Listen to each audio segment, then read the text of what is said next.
This book that Simon kindly referred to on energy security, an edited book, has as its first line that the American energy landscape has changed dramatically, but neither our government nor our public have really caught on to this. And there's enormous amount of good news here, and I think Elizabeth will talk more about it. We have grown oil production 3 million barrels a day in 4 years. It's just phenomenal. It's like adding a Venezuela or an Iraq. We have become self-sufficient in gas, and we are now one of the low-cost gas producers in the world, which is great for our industrial base.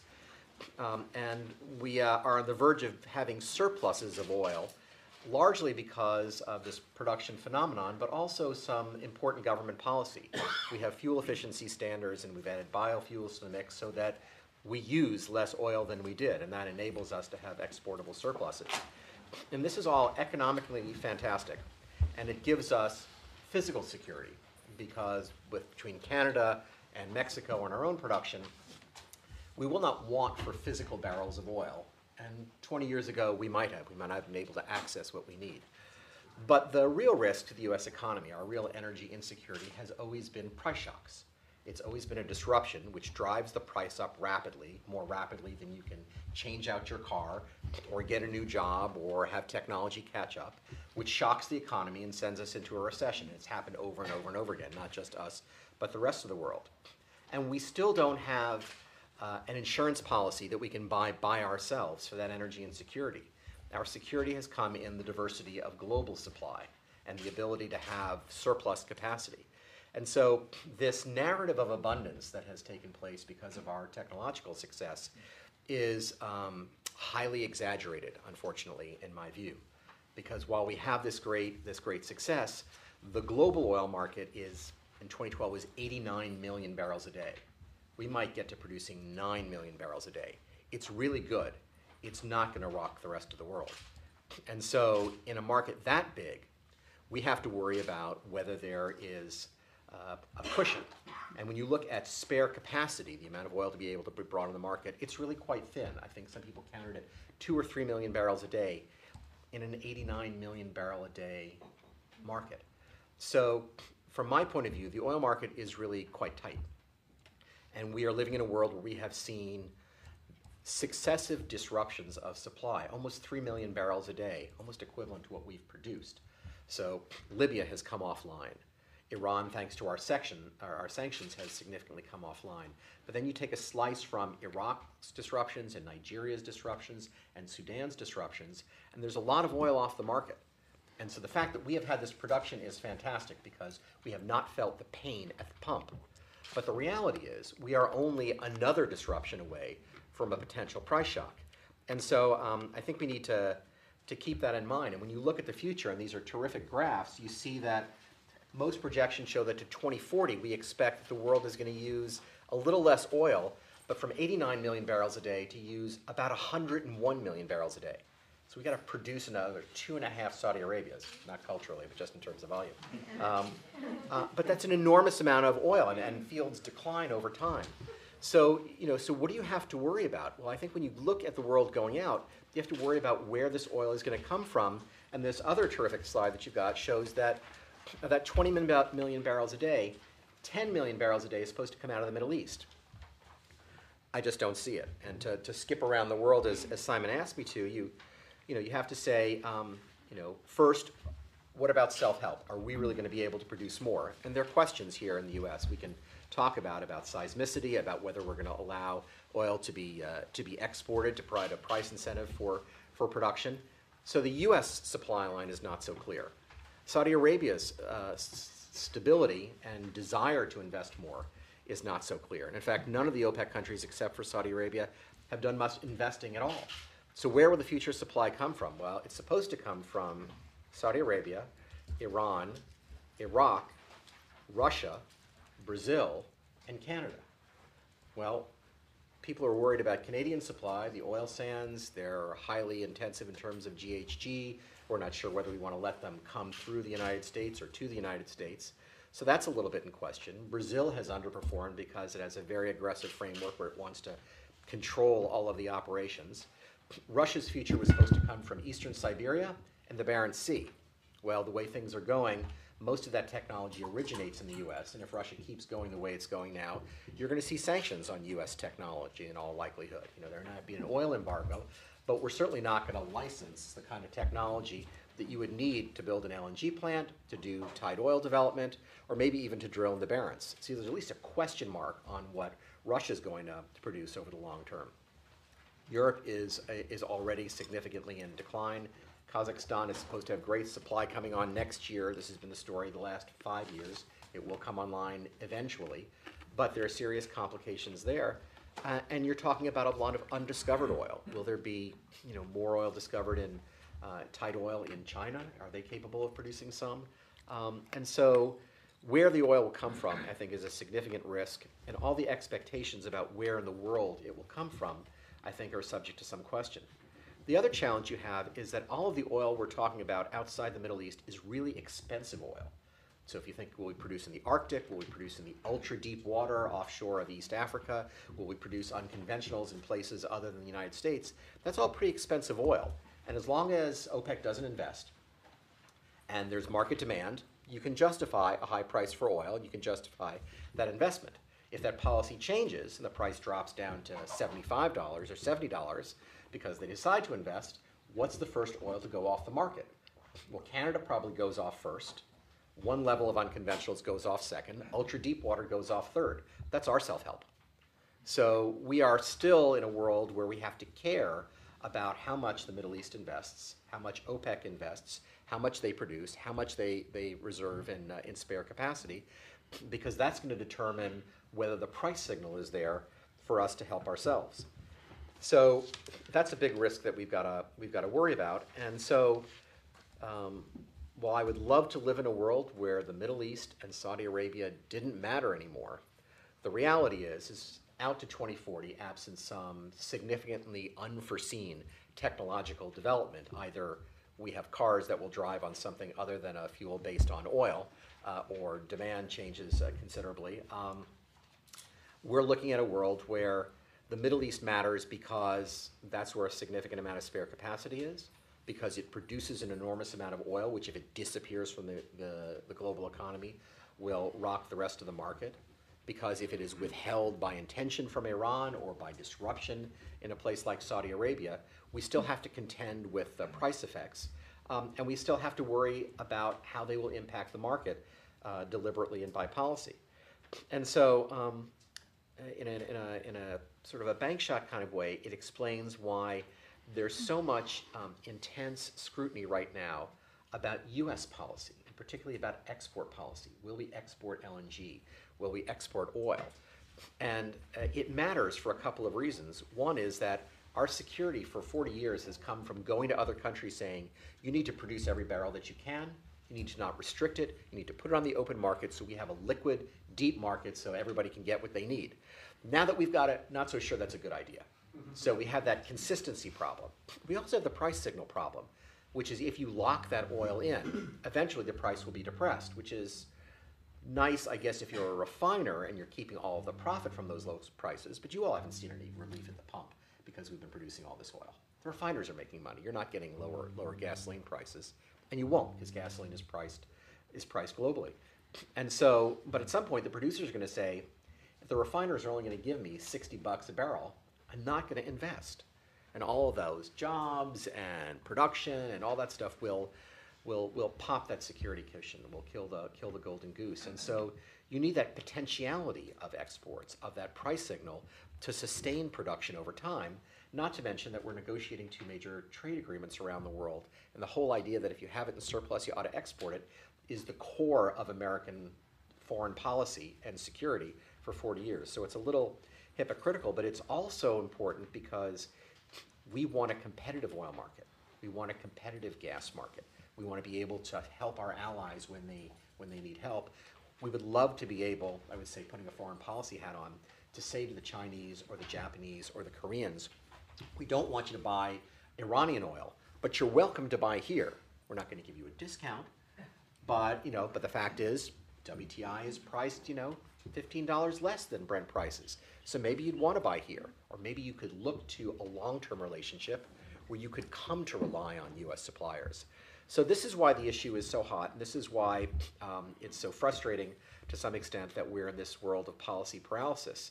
And with respect to my team, and the Obama administration is my team, I work for them, there is this huge amount of cognitive dissonance that the administration is enduring, because they came in wanting to have a world of clean energy, eliminate dependence on oil, end the wars, stay at home, focus on the economy. And they ended up with the biggest hydrocarbon boom in the history of the country. And they ended up in a world where renewables are growing, but have trouble competing in this market, particularly against gas, and in a world where the world still matters. And they are engaging, and they are accepting this, but the politics are hard. But I think longer term, when we get past the Middle East elections, the midterm elections, and we have to look at some of these policies, we have to look at the bigger picture, which is, what does it mean for us to engage in the world in terms of our security and others? What does it mean for us not to engage in the world, and for our credibility on all the other parts of the agenda? And my own view is that we will ignore engaging on those issues at our peril. Thank you. Elizabeth. So this is what happens when you go second, that many of your points have been already made, which is handy, because that makes this a more efficient session for the rest of us. But so David mentioned, also let me just say thank you for the lovely introduction, and I'm really glad to be here. Thanks, Simon. I will do that. So David mentioned a little bit about this enthusiasm, this sense of abundance that exists from the energy revolution, as it's been called, this energy boom in the United States. Let me give you a little bit more information about what has happened in the last 5 years that gives people this sense of abundance. So in the last 5 years, U.S. oil production has increased almost 60%. Natural gas production has increased over 20%. Which makes, of course, the United States the largest natural gas producer in the world, and it looks to be the largest natural gas producer through the end of everybody's forecast period, 20 years into the future. It's the second largest oil producer. It will surpass Saudi Arabia in oil production next year, according to the IEA. And this massive energy production has fueled an industrial renaissance in the United States. We've become a net petroleum products exporter for the first time in 60 years. Excuse me, we've added, there's major competitiveness gains in the kind of energy-intensive industrial manufacturing industries that have languished a bit in the United States. This comes sometimes at the direct expense of our European allies, but on jobs, this has added tremendously high-quality, good-paying jobs. Our trade balance is looking much better. The trade deficit was at its lowest level in 4 years last year. So there's much of the wealth that's being generated from this energy is staying at home. It really has brought the United States, helped in substantial ways to bring back the United States from a period of recession. It contributes hundreds of billions to U.S. GDP annually, and by 2020, I think this is a McKinsey forecast, but energy may contribute 3.5% to our GDP. It's absolutely tremendous. So, and think about what this means in terms of our imports. They have declined. Imported oil used to be about 60%. In 2006, it was about 60% of our consumption. It's now just over 30%. We will be a net LNG exporter next year and a net gas exporter in 2018, after 5 years ago it looking as though the United States would be heavily dependent on imported gas for the foreseeable future. So this gives a real heady enthusiasm to the sense that we are abundant, and encourages many people, I agree wrongfully, just as David said when he closed, that we can and should be energy independent or energy self-sufficient, and that this energy that's produced at home can give us the ability to extricate ourselves from some of the very expensive, challenging military and security commitments we have abroad, including in the Middle East. However, it may be a nice, catchy slogan that's been around since the Nixon administration, but energy independence is not the right policy for the United States, the soon-to-be largest energy producer in 2014. It doesn't make us safer. It doesn't make us more affluent. And in fact, disengaging with, from the global community, from international trade and energy commodities and technology, in fact, would mean foregoing potential security and economic benefits that we would accrue if we stayed heavily engaged in that kind of energy trade and those international commitments. And so, as David mentioned, when oil prices or refined product prices are set globally, we can't insulate ourselves by importing less and drawing on those resources that are at home. In fact, trying to stabilize those markets by being an engaged international partner, by encouraging responsible development, both domestically and abroad, we can contribute to supplies that are secure, markets that are stable. We can try and move away from some of the damaging dislocations. This is also associated with energy exports from the United States that will boost, by all accounts, the competitiveness gains that we've already seen in this economy.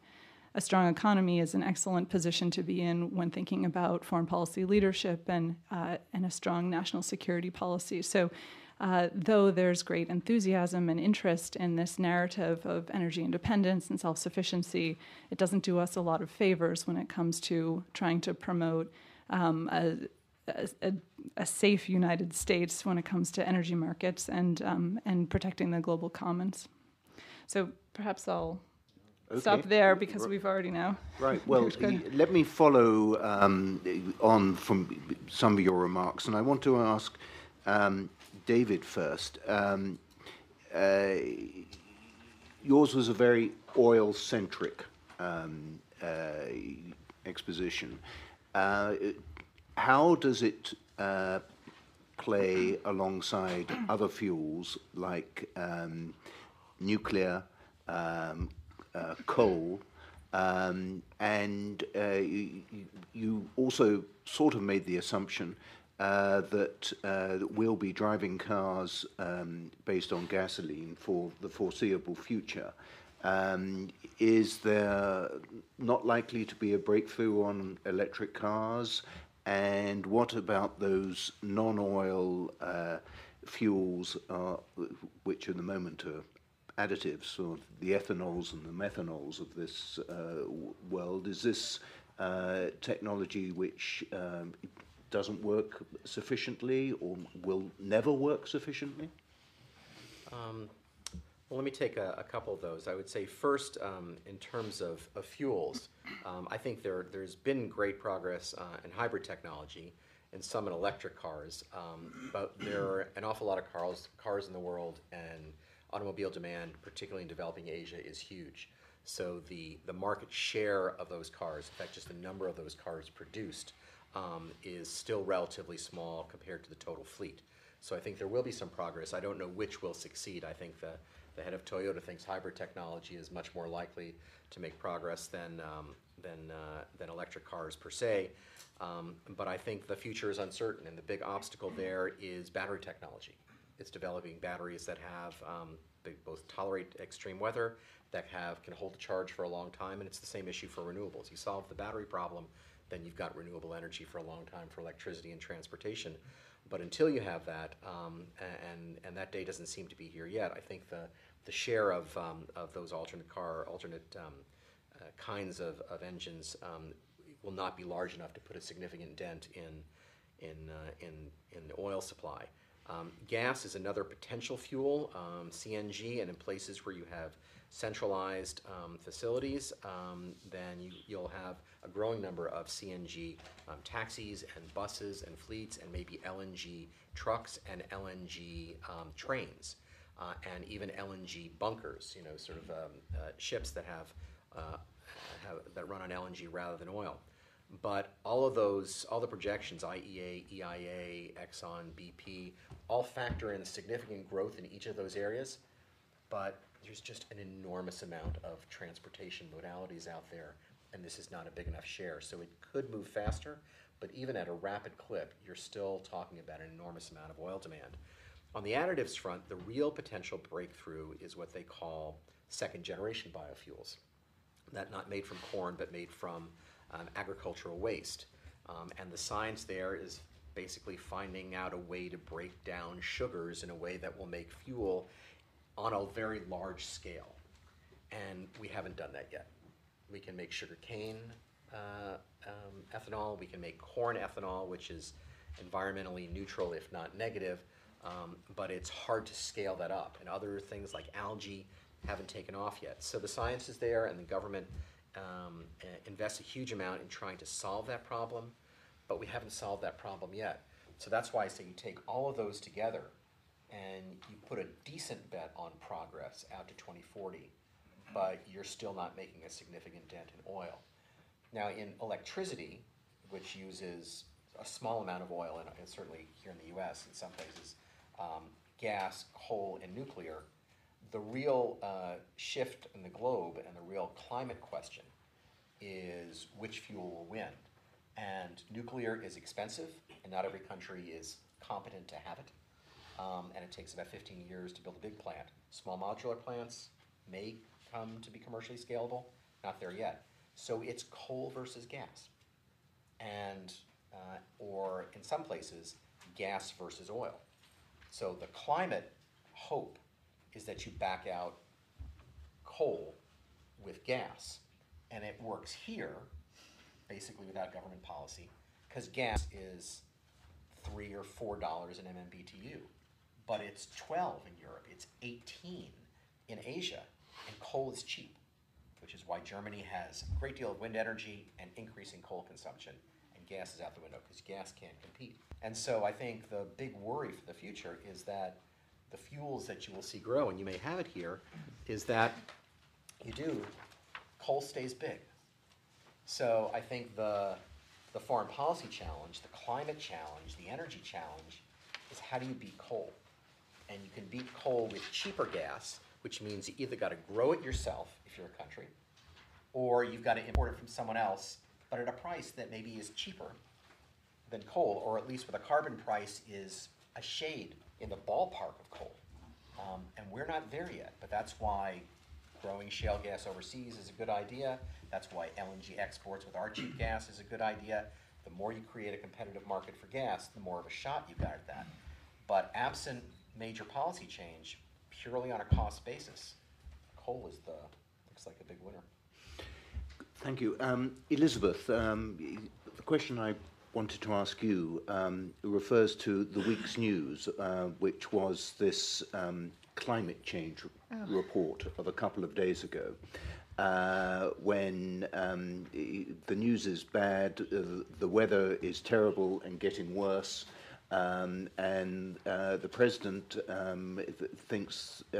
clearly thinks this is a good issue to run with. He makes himself available to talk about it, and isn't interviewed by political correspondents, but is interviewed by the weather people of the various networks. So how much is this climate change debate going to ramp up, do you think? And is it, well, it's clearly a growing issue. How significant is it going to be? How significant for what? But well, right, I take your point. I think so. It's obviously a tremendously important issue. It's divisive. It's difficult. It's impossible to deal with in Congress, which is one of the reasons why we've seen the administration work through its authorities and abilities to try and take action on climate, this seminal priority for the administration. And yet, it's been incredibly difficult to deal with this for a variety of reasons. So. Regulations on power plant emissions, increased fuel economy standards, a new plan to address methane emissions. These are all some of the things that the administration can do.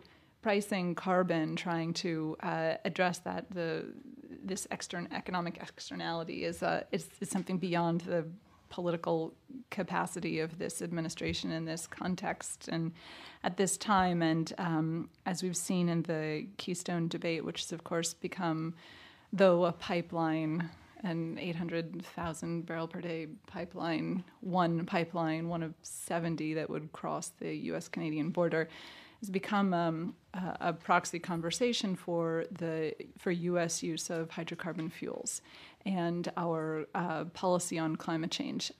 So because this is such a difficult issue and there are strong organized interests that that want to see policy change, that want to see more aggressive policy change, and it it's become so difficult to address in any broader conversation beyond these limited ways the administration can tackle it through regulation that this particular pipeline decision, and in some ways I think the broader conversation on carbon policy has been kicked down the road again and again, and we've seen that again quite recently, that following a state issue in Nebraska, we've seen this moved off quite far, indefinitely after the midterms, that sort of thing. So I tried to watch some of the Google Hangout, the chat with the White House folks this afternoon, but I didn't catch very much of it. I'm impressed and appreciate the attention that it's receiving in the public conversation and from policymakers. However, it's not ripe for broad congressional action, quite far from it. So we're in a very limited place where the policy options appear to be pretty limited and grim, even while acknowledging the significance that some of those measures that I mentioned will have. So, for example, these fuel economy standards could save us a couple million barrels per day in consumption by the end of the forecast period. That's not negligible. However, it's far from enough to get us off this picture here. So, the kind of oil that we'll be needing out into the future. Let's open it up. Is there a microphone? Yes, because we are recording this, so please, Howard. If I may, I'd like to get your opinions on a slightly different scenario. First, the vast majority of oil is used for transportation fuel. Second, that we have a huge increase in the supply of natural gas in this country. The fines are enormous. Third, that it can be turned easily into methanol. And fourth, that to turn cars, gasoline-run cars, into cars that run on methanol takes about $150 to $200 per car for every car built since 2008. That sounds to me like it would be fairly easy to change the equation, and that we will not need nearly as much imported oil, and that in fact cars run on methanol at a very will be much more efficient and much cleaner to the environment as well. Well, this whole question of whether you could use gas as a fuel, whether it's GTL and it turning gas into diesel or methanol, I think on an environmental basis and for some of the car warranties, methanol is a little bit of an issue. But however that works, the issue for the investment community has always been the volatility of oil prices. So every time someone, and Shell has tried to turn pretty much anything into a liquid that it could find, gas, coal, you name it. But the problem is when you've got high oil prices, then that alternative looks very good. But as soon as oil prices sink, and they sink with some regularity, and they get into the $70 or $60 range, you've wiped out your investment. And that's why there were, even at the beginning of the Marcellus boom, you saw proposals for two major GTL plants, one in the Gulf Coast and one in Canada, both of which are offline now. People just don't trust it. Now, if you had a floor price on oil, you had a floor price on gasoline, so you were certain it was never going to go below a certain point, I think that would be enough of a market signal, probably for GTL, maybe more than methanol.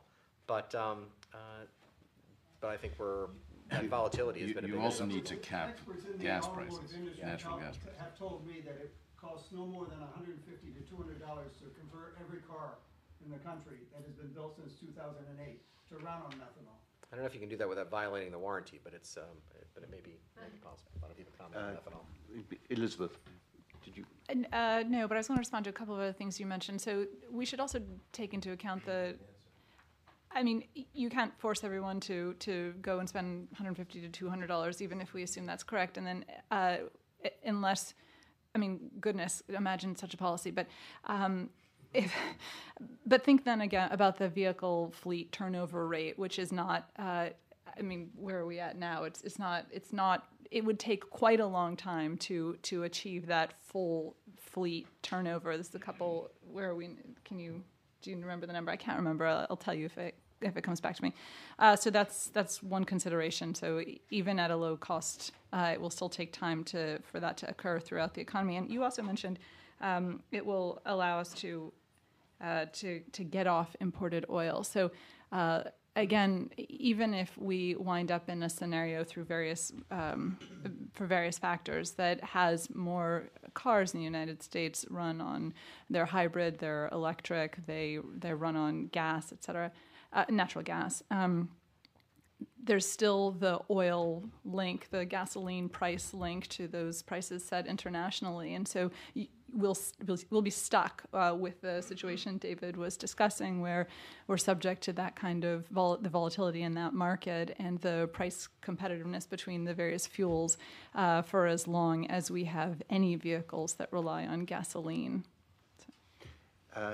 There's a profusion. We'll get to you all, but the gentleman over there, if you could wait for the microphone to come to you. Thank you. Yes, the difference between the BTU price of oil and gas and natural gas is a very huge difference at this point. And the ability to export natural gas from our country, the gas companies would prefer probably to export gas at the high price of gas rather than use it internally.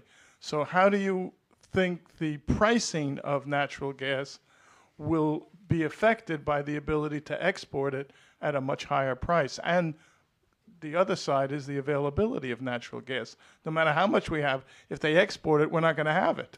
Well, I'm glad you asked that question. It's because it's an issue that has been very well studied. My colleagues and I at Brookings put out a report on this about a year ago, and the Department of Energy commissioned its own study. The gist of it is this: given that the world is not our oyster when it comes to LNG exports, there are only so many importing terminals. There's only so much you can move by pipe, really, to Mexico, and the fact that it costs $3 to liquefy it and $3 to transport it, and you've got to pay something for the gas, means that there is a relatively limited amount of gas we could potentially export. So we're not going to export 18 BCF a day of gas, and all the gas will leave the United States. The cheapest use and the best netback will always be at home. But I think of the 7 or 8 studies that looked at this question, they thought that if we exported somewhere between 6 and 8 BCF a day by 2025, the increase in the domestic price of natural gas would be somewhere between a dime and 40 cents per MCF. And that's for a couple of reasons. One is that when the price of natural gas rises, frankly, much above $6 per million cubic foot, the arbitrage, that difference in price between the U.S. cost, the liquefaction cost, the transportation cost, disappears. So then there's no market in Europe, and the advantage of competing with Australia or Qatar or Canada or all the other gas producers in the world evaporates. So that's self-correcting. The other is that the supply curve in the United States is relatively flat. And we have seen that at every increment in price, there is an enormous amount of additional gas supply that can come online. In fact, there are thousands of wells drilled and not hooked up to the system now. So you have two of those mechanisms, both increasing supply, limited global demand, which would limit the amount that the U.S. could potentially export. And the EIA thinks it's now 3 or 4 BCF a day in terms of LNG exports. So you're not going to see a significant price impact. And all of the gas, the problem in the United States historically has been an insufficiency of gas demand. And so people are projecting, what do we use for electricity? What do we use for residential? What can we use for petrochemicals? Assume significant growth in industrial and petrochemical use and electricity use, basically regulations to back out coal and all this switching, and you've still got plenty of gas. So exporting, in terms of worrying about domestic prices, is not only not a problem, but to the extent that you saw a rise, would be a self-correcting one. Elizabeth, gas was central to your study, so if you've got a... that actually pretty well sums up the major points that I would have made on it. Yeah. Okay, fine. The young lady here in the middle. Hi, so both of you talked about the American need to, instead of just isolating ourselves and becoming totally energy independent, to also still engage in world markets. And given the fact that there are so many other emerging producers coming online, and also the fact that other producers who are already supplying the most desirable markets, say in East Asia, have kind of already staked their claims there. How competitive do you think U.S. LNG can become, say 2020? Well, let's think about how long the price of gas and East Asia will stay at, $18, $19. And at that price, U.S. LNG looks awfully competitive. We talk about how the competitiveness of shipping this gas to Europe is, sort of barely there. Once you add the cost of the gas plus the liquefaction, transportation, regasification, it's sort of barely there in Europe, although it's a dynamic situation in the European gas market. We'll watch that space. But even if Japan, as it has said, returns to some baseload power generation from nuclear, there will still be demand for natural gas that will continue for quite a while. And even if it's peaked in its if it's peaked in its gas demand, there's still gas that it will need going forward. And U.S. LNG looks awfully attractive. It's also courting LNG from Canada. Is probably a couple years behind the United States in its sale of LNG. And there are, of course, other producers in the Asia-Pacific market that the United States will have to compete against, as you pointed out. But it can be expensive and difficult for some of those suppliers, like in Australia, for example. It may be that the U.S. is able to play a real role in that market and hang on to some market share there because of the price competitiveness of being able to send this relatively quite inexpensive natural gas as LNG to that market. Yeah, I just add the three other variables are, is there a climate policy which increases gas demand? What's the price of oil? The higher it is, probably the more associated gas is produced. The lower it is, maybe the more scarce gas is. Mm-hmm. And third is the success of a lot of the other projects, particularly in Australia, which seem like they're going to come online, but may not make it. So people say Mozambique, Tanzania, New East Africa, Eastern Med. Eastern Med.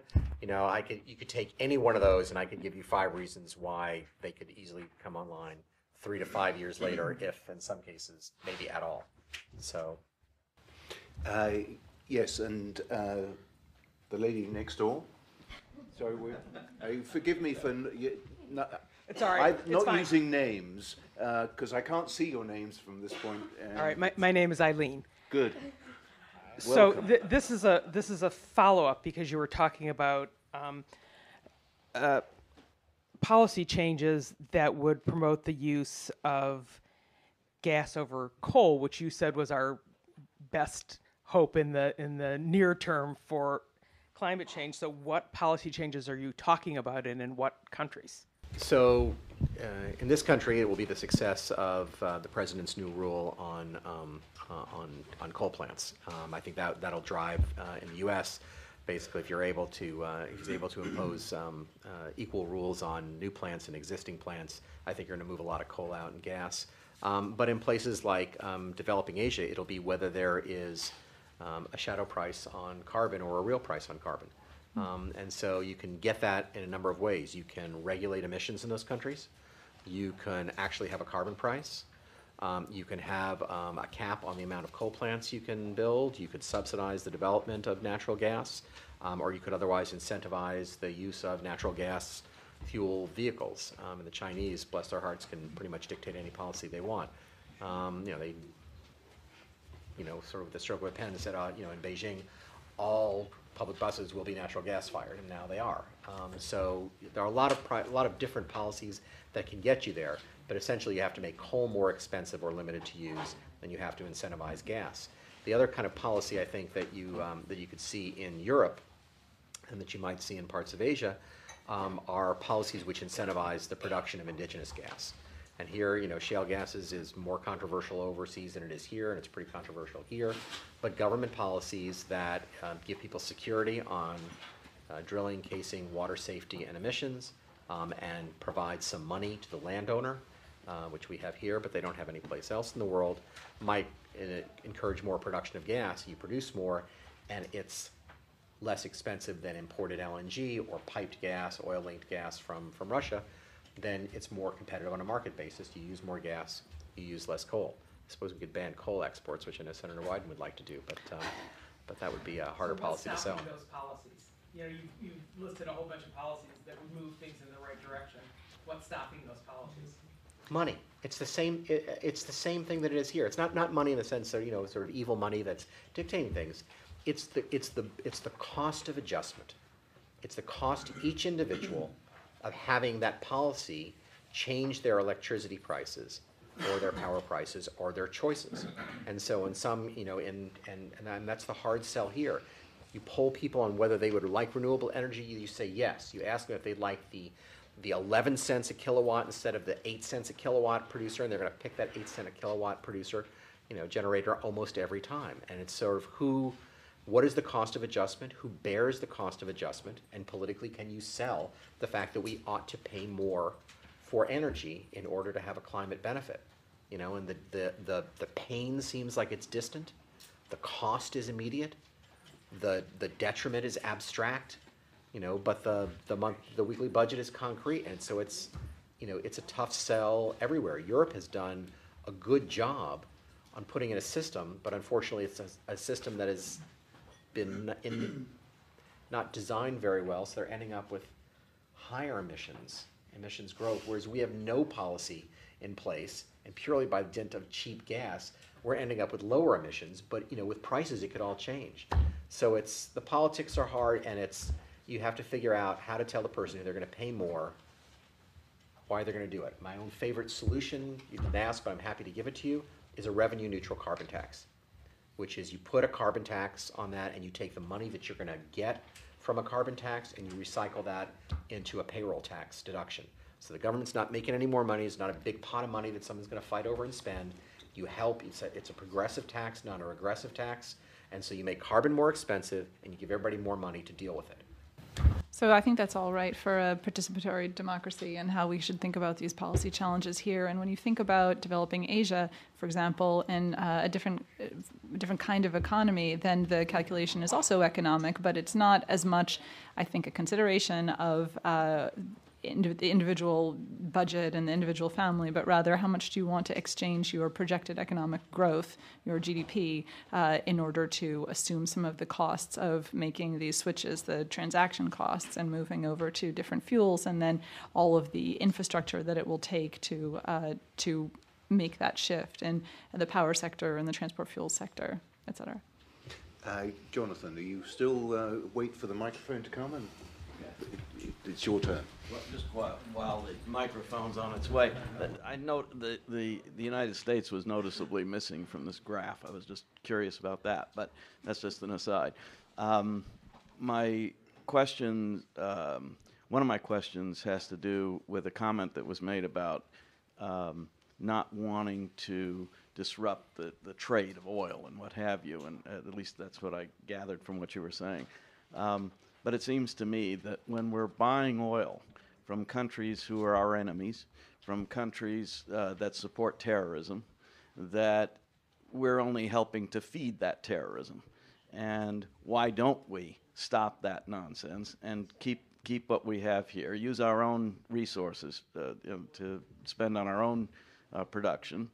The other thing I was curious about is why do we tax the importation of ethanol, for example, and don't tax the importation of foreign oil?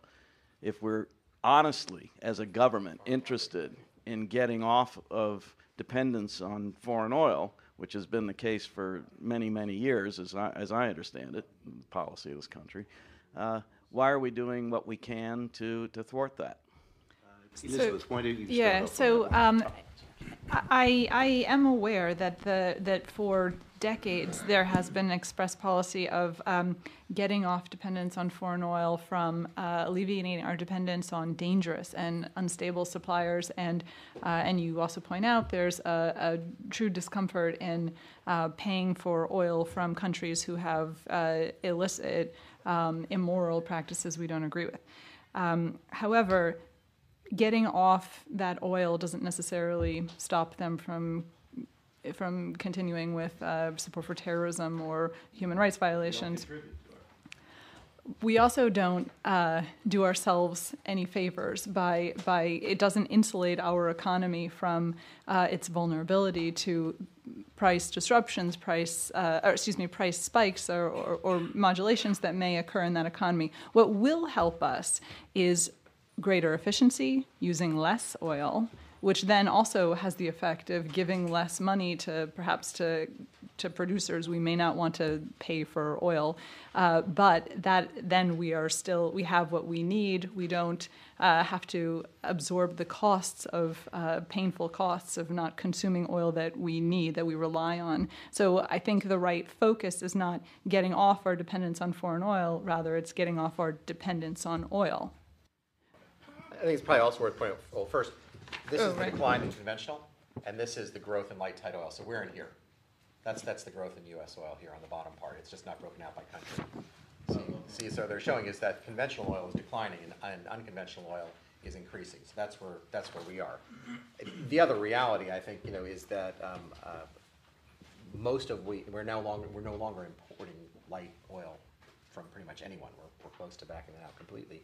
Heavy oil, which our Gulf Coast refineries use, come from Canada, Venezuela, and from Saudi Arabia. Saudi Arabia is a co-owner of a refinery, Motiva refinery with Shell here. So they sell their own oil at a discount, to the U.S. in order to have access to that market. And so Motiva buys it commercially. You let that pipeline come in from Canada. My guess, the cheapest heavy oil that we find will come from Canada. I think I support that policy. I think that's wise. Because I take your point. Rents do matter, and whether you participate in those rents, it matters. But the solution, I think, as Elizabeth points out, is not to end dependence on foreign oil. It's to reduce dependence on oil, period, and not just ours. And that's where I think the administration's agenda on advanced engines and alternative fuels and alternatives to transportation, is essential and probably underfunded, because that's what's going to end this. Not just for us, because with our gasoline demand is flat, our oil demand is declining. It's not about us anymore. It's about Asia. And this problem will propagate and expand unless we solve their problem, not just our problem. Okay, but wouldn't it be better for us to be able to buy ethanol, for example, at the pump cheaper than it is to buy gas? They cut that tax. Now we're actually exporting ethanol to Brazil. It's kind of wacky. It used to be that theirs was plentiful, and we imposed a high tax on it. And I think 2 years ago, I don't know if we eliminated it, but I think we reduced the tax on Brazilian tax is there, they sugar. stopped the refinery, the blender's credit. Yeah. The tax is still there. I see. So, but right, because there's no reason for us to have that other than the farm lobby. You can say that about a lot of policies. Right. Please, the question here, please, and then we'll go to the back. Thank you very much. My name is Yurter Özcan. I'm the U.S. representative for CHP, the main opposition party in Turkey. And I used to work at the Institute, so it's great to be back. Thanks for your comments. My question will be on Eastern Mediterranean gas reserves. What role could its exploration and its transportation play in terms of a U.S. foreign policy to push Turkey to make up with Israel? That's one. And second, how it could potentially help solve the frozen conflict in Cyprus. Thank you so much. Sam Cutler, Ferrari and Associates. This is a little bit of a different question, but you were speaking of supply disruptions earlier. I believe, correct me if I'm wrong, that of those supply disruptions, Iran coming significantly offline was probably the largest one. Something around 1.5 million barrels a day from their peak before sanctions, with potentially a 4 million barrel per day production cap. In the current debates over what's to be offered in exchange for a successful nuclear deal, most reports say that it will be nuclear-related secondary sanctions coming off the board.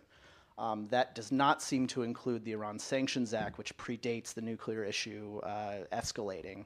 That prevents investment of $20 million in a single year in Iran's petroleum production. And also in that context, the Europeans opposed that very, very strongly when that came out, threatened to file a World Trade Organization complaint. Do you see that provision being included? What would the result, if it is, on Iran, or if it isn't, on price or in general? I might answer the East Med one, but I'll the question. But Elizabeth, you spent several years putting sanctions on Iran, so you're probably best qualified to answer that particular point. I did. In full disclosure, I spent almost 5 years putting sanctions on, working for the Treasury Department, which, as you all know, is in charge of implementing, developing, implementing, enforcing financial sanctions on Iran and other countries. And as you may also know, the bite or the mechanism that has caused that has brought a lot of Iranian oil off the market has to do with financial sanctions, not the ISA sanctions, which we might call economic sanctions or commercial sanctions that are overseen by the State Department, by contrast. And so when you think of what those ISA sanctions did for Iran and energy investment in Iran, just as you say, they go to energy investment and some operation of companies in Iran, whereas the sanctions that came, for those of you interested in the details, in NDIA 2012 and TRA, a successive Iran sanctions statute, and also executive orders, those went specifically at the ability of Iran to remit payment for its sale of oil to its customers. And so that was the mechanism that forced Europe, also their ban on Iranian oil imports, out of the Iran oil business, and a variety of other countries with just a handful accepted and allowed to purchase Iranian oil. So we don't know exactly what's going on in the conversations in Vienna about what kind of nuclear or sectoral sanctions may in fact come off. But what I am hearing, what I think is becoming a sort of consensus, is that they would have to do with the removal of certain sanctions, would have to do, of course, not with all of the sanctions on Iran, but those more specifically oriented towards its nuclear program and those that target certain sectors of the economy. So for real oil investment and production to occur, new production, new investment to occur in Iran, what you'd need is not just, I think actually you don't really need to do much with ISA. The administration can do most of what it needs to do with more recent sets of legislation and waivers, even licensing, with dealing with statute that's more recent. But you need to deal with their ability to remit payment, and then also all of the associated things that go along with this. So the ability to insure and reinsure, provision of certain technologies, the sanctions that exist on ports, export controls. You'd have to take a look at that and make sure there's an ability to get access to the equipment that you'd need.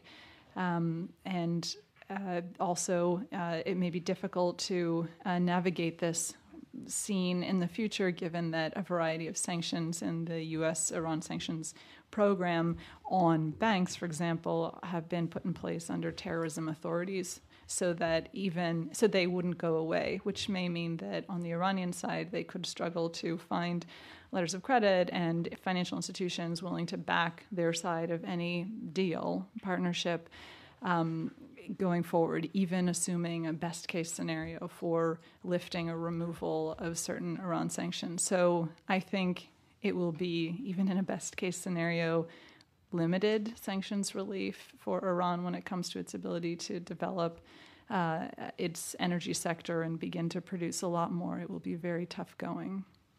Do you want to add anything to that? No, I wouldn't. I think Iran will be slow coming back, no matter what the level of sanctions relief. Their framework, their difficulty has been, the biggest obstacle to their investment development for a while. But the U.S. will be last in, no matter how you slice and dice that. Yes. We will be last in, and Iran will may restore pre-sanctions, but to go beyond that will be a while.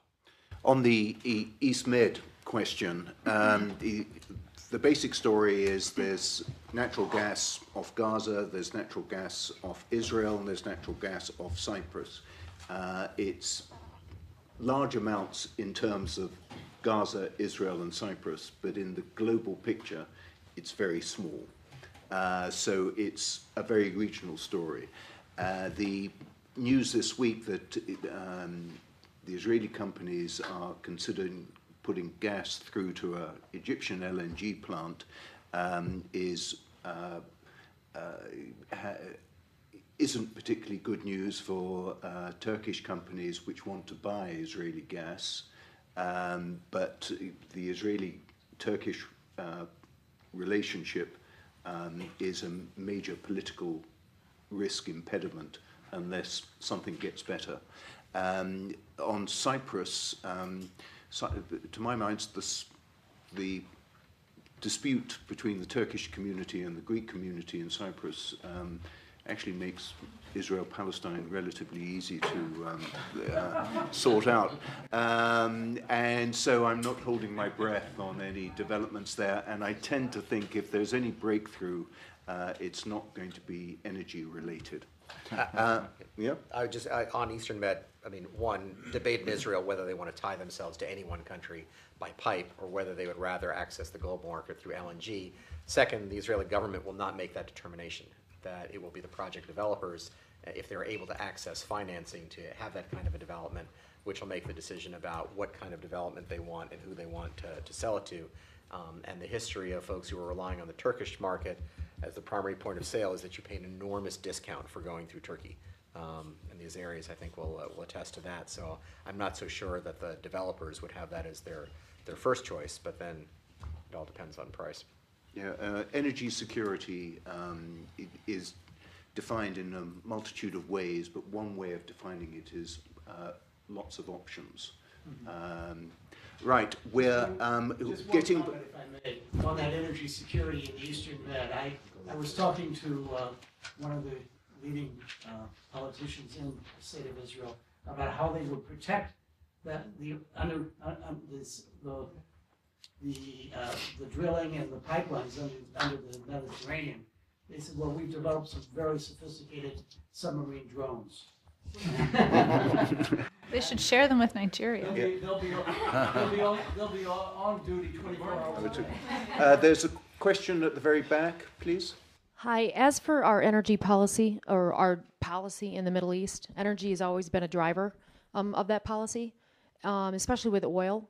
But my question is how is that changing with the changing energy landscape across the globe? And in addition to that, if we do have a comprehensive deal with Iran, and they are open back up to the oil market, how does that change? Are they connected, or does our approach change over time? This is an excellent question, and it's an excellent final question because it actually brings us back to the title of the discussion. What are the energy changes, if I may sort of paraphrase that again, what are the energy changes going to have, how are they going to impact on Middle East policy in Washington? You've been in the policy atmosphere. Are things going to change, or and certainly the political environment's going to change. Joe Public out there is going to say, hell, we've got lots of energy. Why do we care about the Persian Gulf? Well, I can offer just a couple of quick points. One is I think some things have changed already, which I think the United States feels freer to comment on the internal policies of countries in the Middle East, but also Nigeria and other places, somewhat freed of the direct trade relationship with them. But the thing which hasn't changed is the mandate for security of the free flows of oil through the Straits and the free market. I mean, we still worry about that shock, and so we're still going to protect those sea lanes, not just because of oil, but because of proliferation and other reasons. So that hasn't changed, isn't going to change, I think, in the foreseeable future. I think the third thing which is changing is the trade relationships are now moving east. So we do have to wonder a little bit about whether we matter as much to some of those countries as we used to. We mattered as a customer, we mattered a bit as a protector. Now they'll be looking to Asia. So we've got competition for influence and not competition that plays fair. So I think that's something new that we've got to worry about. And I would say just on Iran, I think if they come back, prices sink a little bit. We worry about what OPEC does. Do they cut back production? Do prices sink? It's frankly all the more reason why I think we need a flexible policy that allows us to sustain our production base when prices vary. I agree with all of that, and I want to add one other thing. I think that there's a perceptions problem going on in this bilateral relationship, the United States and the Middle East, if we can look at it like that for a moment.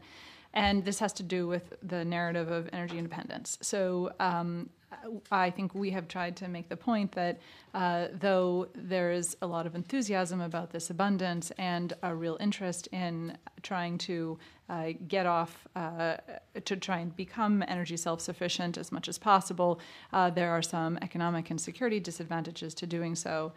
But because of this abundance domestically, there's a real interest, and it may impede our ability to make the kind of policies towards this region and towards the oil market that help us to enhance our security and ourselves economically. And from the other side of the equation, the way the energy independence narrative is read in the Middle East, I think, is just one more piece of evidence that the United States may be abandoning partners in the region. So the U.S. is broke. It is fatigued by its war and international engagement. It has an express policy of pivoting towards Asia. It's interested in making peace with Iran, which is quite concerning to, this is how some people read it, not everyone, of course, concerning to a number of Iran's allies who also believe that the United States has taken its eye off the ball when it comes to Iran's support for terrorism and regional destabilization. U.S. security commitments don't look so good or so secure after it failed to take decisive action in Syria. And look what happens to Libya and Iraq after the U.S. disengages. Is there a commitment that the U.S. as a partner will go the distance and leave its allies and partners in a good place after a period of physical confrontation, should it become necessary, be over? So I think that perception is not helpful and could be quite a tremendous challenge in the relationship. Thank you very much.